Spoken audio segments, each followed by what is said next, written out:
Good morning, or good afternoon, or whatever time it is where you are. This section is called Did You Know? Did you know that the Gospels were Old Testament? Yes, I know.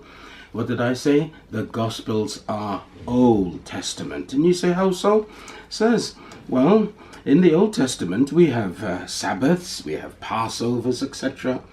Galatians 4 says that God sent forth his Son, made of a woman, made under the law. Mary, the mother of Jesus, had to observe purification laws after giving birth, etc. You can read that in Luke chapters 1 and 2. Lastly, Hebrews 9:16 to 17 tells us that for where a testament is, there must also of necessity be the death of the testator. For a testament is only of force after men are dead, otherwise it has no strength while the testator lived. And during the gospel period, Jesus was still alive, which means it was Old Testament time. And added to that, the Last Supper.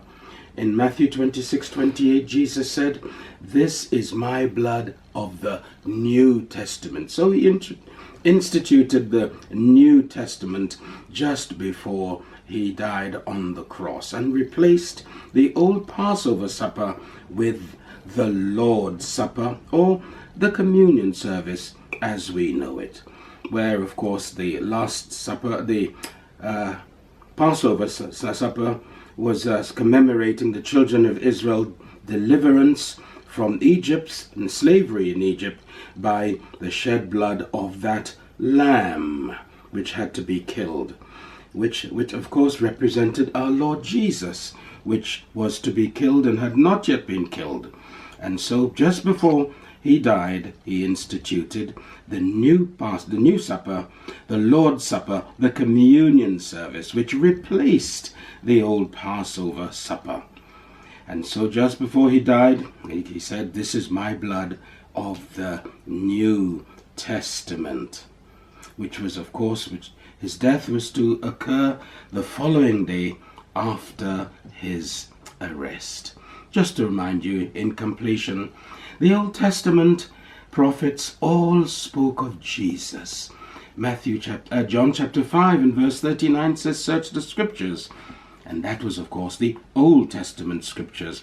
"For they testify of me," Jesus said. Added to that, you can read from Luke 24, verses 27, right down to verse 45, where he says, "All things that were written about me in this book of Psalms and the prophets, Moses, and so forth, concerning me, had to be fulfilled."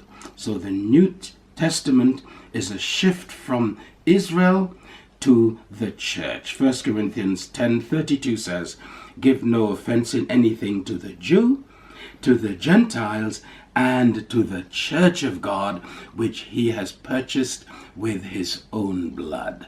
Now your job is to be noble, just like the Bereans in Acts chapter 17 and verse 11. Go and search the scriptures for yourself and see that what I've just spoken is correct and scriptural. God bless you. Have a good Christmas.